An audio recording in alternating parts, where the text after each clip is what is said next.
Buenos días a todos. Vamos a comenzar con el segundo tema de la clase, el periparto en la vaca. Antes que nada, para poder comenzar y que entendamos bien el resto de la clase, tenemos que definir qué es un neonato. Un neonato se le llama a las crías del bovino desde el nacimiento hasta los 28 días de edad. Este periodo puede ser clasificado en periodo neonatal temprano y periodo neonatal tardío. El periodo neonatal temprano se lo denomina en las primeras 24 horas de vida y el periodo neonatal tardío a partir del segundo día de edad hasta los 28 días de edad. ¿Y qué sería un ternero entonces? Un ternero, lo llamamos así, a partir de los 28 días de edad hasta el destete, que en el caso de bovinos de leche estamos hablando de los 70 a 90 días, eso va a variar según el tipo de explotación que tengamos, y en terneros de carne estamos hablando de los 6 meses de edad, el destete, ¿verdad? Aunque hay regiones que lo hacen a los 7 meses de edad.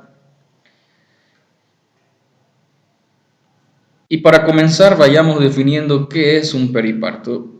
El periparto es el periodo que inicia a los 270 días de gestación y dura hasta que la cría tiene 28 días de nacida, es decir, comienza a los 270 días de gestación y culmina en el periodo neonatal tardío. Se subdivide en 4 fases: la última etapa de la gestación, el preparto, el parto y el posparto. De manera que cuando estamos hablando de periparto de la vaca, estamos hablando de estas 4 fases.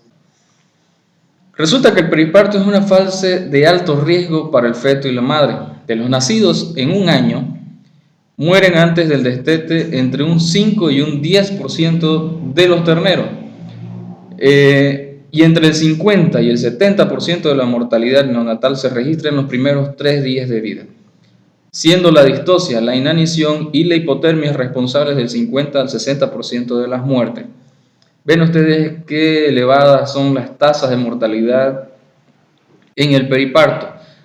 La mortalidad de las enfermedades de terneros neonatos son la mayor causa de pérdidas económicas en la ganadería en todo el mundo, y se estima que una mortandad neonatal del 20% reduce los ingresos netos en una propiedad ganadera en un 40% aproximadamente. La muerte neonatal en el primer mes de vida se cuenta entre el 80 y el 85% de la mortalidad neonatal y es particularmente alta en una tercera semana de vida. De los nacidos en un año, mueren antes del destete entre un 5 y un 10% de los terneros. Y entre el 50 y el 70% de la mortalidad neonatal se registra en los primeros 3 días de vida, siendo distocia, inanición y la hipotermia responsable del 50 al 60% de las muertes. Y se estima que una mortandad neonatal del 20% reduce los ingresos netos en una propiedad ganadera en un 40% aproximadamente. La muerte neonatal en el primer mes de vida se cuenta entre el 80 y el 85% de la mortalidad neonatal y es particularmente alta en la tercera semana de vida. Si nos fijamos en los datos que estamos mencionando, vemos de que 50 a 70% de la mortandad se registra en los primeros 3 días de vida, lo cual quiere decir que es sumamente importante la atención al neonato en las primeras 24 horas de vida y en el parto, obviamente. Y el restante porcentaje de la mortalidad la vamos a ver en las 3 semanas de vida posteriores. Entre el 40 y el 60% de los mortinastros se registran asociados a distosia y vamos a ir viendo más adelante por qué la distosia es tan complicada para los terneros. Una baja viabilidad fetal es a menudo reflejo de un mal manejo de la nutrición materna y o del entorno durante el último semestre de gestación y o del preparto y del periparto. El estudio de morbilidad de las mortalidades perinatales debe comenzar con la valoración del manejo de la hembra gestante, enfermedades, nutrición, manejo de la hembra gestante. ¿Y por qué la distosia es tan importante para la muerte, para elevar las tasas de mortalidad en los terneros? Los terneros que sobreviven a una distosia son más propensos a presentar edema en la cabeza y en la lengua, y eso hace que se dificulte la succión del primer calostro y obviamente de la leche, pero más importante, el calostro.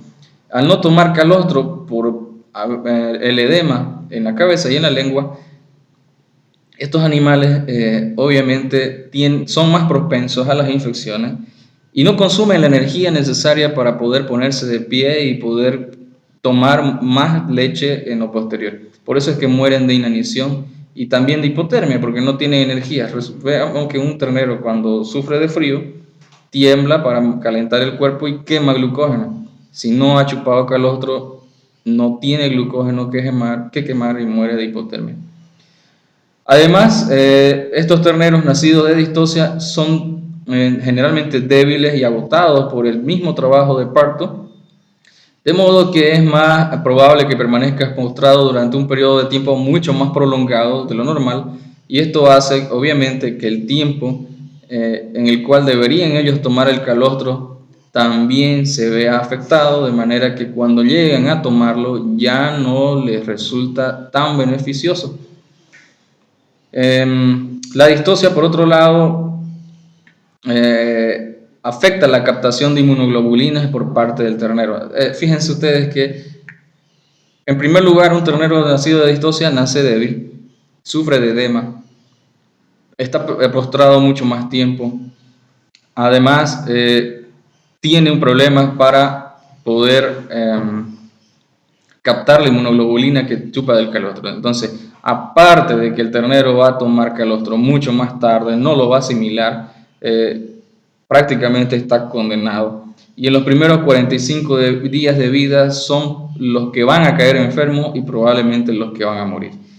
La distosia y los mortinatos en su mayor parte son acontecimientos secundarios a incompatibilidad fetopélvica. Esto quiere decir que el tamaño del toro, el tamaño de la vaca, la edad y peso de la vaquilla en su primera gestación son factores sumamente importantes para tomar en cuenta y poder prever un parto distóxico futuro. La incompatibilidad fetopélvica es menor en vacas multíparas porque obviamente es un animal que ya ha parido y tiene un aparato reproductor mucho más apto. Pero un débil trabajo de parto por hipocalcemia, torsión uterina, dilatación cervical incompleta son frecuentes en las vacas y hacen posible que se presenten distosia. En un estudio que se llevó a cabo en vacas Holstein, por ejemplo, se descubrió que el 8,3% de las crías de vaquillas y el 3,6% de las crías de vacas multíparas nacen muertos a causa de distosia.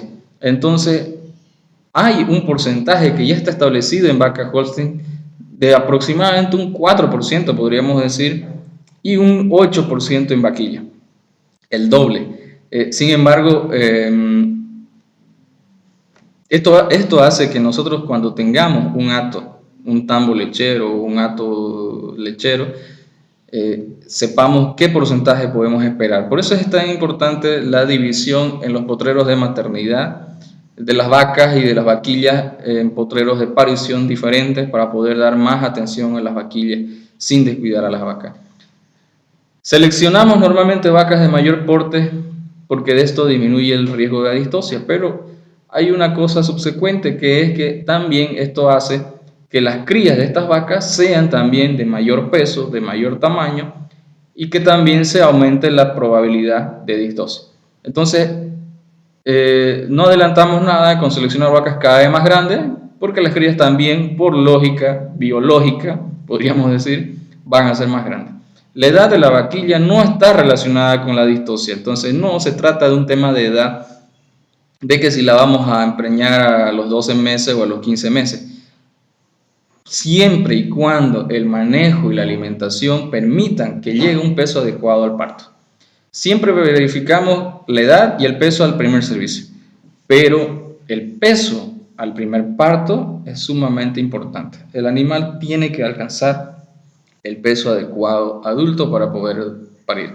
El riesgo de distosia en las vaquillas entonces se ve aumentado por una falta de nutrición o una mala nutrición, perdón, en el último tercio de gestación. Esto hace de que algunas vaquillas que llegaron a un peso adecuado en la edad adecuada para su primer servicio y su primera concepción, cuando nos descuidamos, pare y queda una vaquilla demacrada, pequeña, con malas carnes, y obviamente afecta no solo porque da distosia, sino porque va a tener una mala calidad de calostro también. Además, los partos distóxicos van a acarrear siempre pérdidas en la eficiencia reproductiva, bajan en la producción, en la leche y en la carne.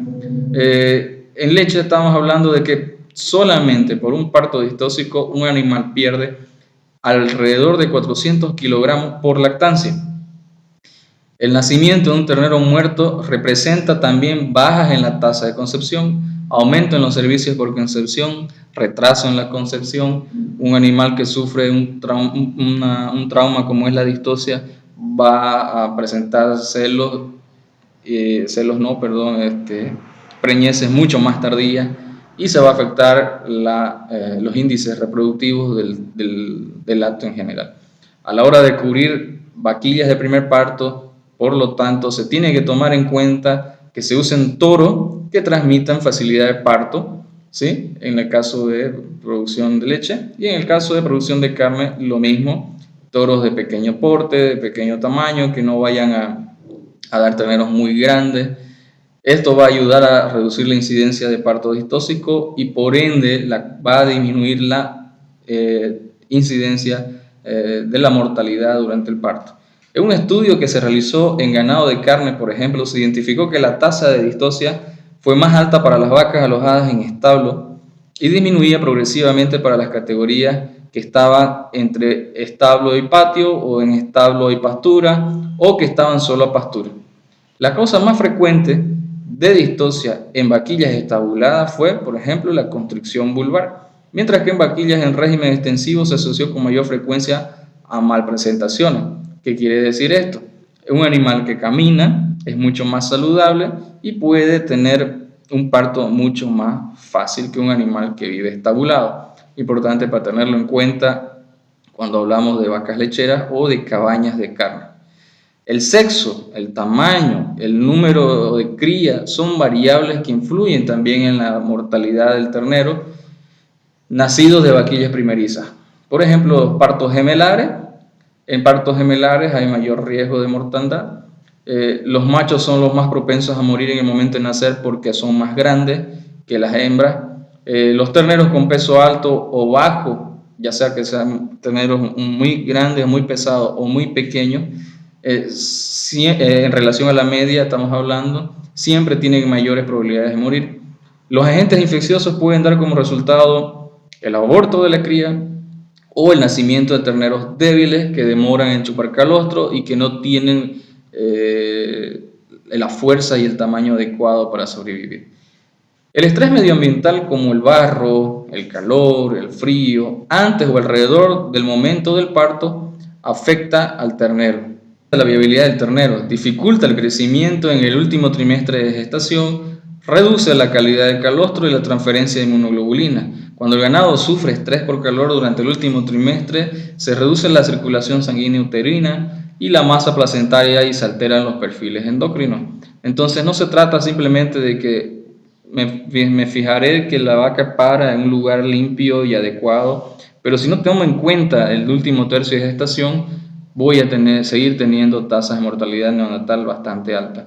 El estrés por calor en las últimas 3 semanas de gestación hace que se reduzca la ingesta de materia seca, lo que contribuye a un equilibrio energético negativo en el momento del parto y favorece la movilización grasa y corporal y obviamente la cetogenia. Resulta así afectada también la transferencia de inmunoglobulinas al calostro, disminuye las concentraciones de proteína, caseína, lactoalbúmina, grasa, lactosa en el calostro, lo cual termina dándome un calostro de muy mala calidad, lo que no va a ayudar en nada al ternero en su sobrevivencia. Las condiciones de frío, viento y humedad hacen que el ternero siempre tenga mayores tasas de mortalidad porque se ve afectada la viabilidad del mismo.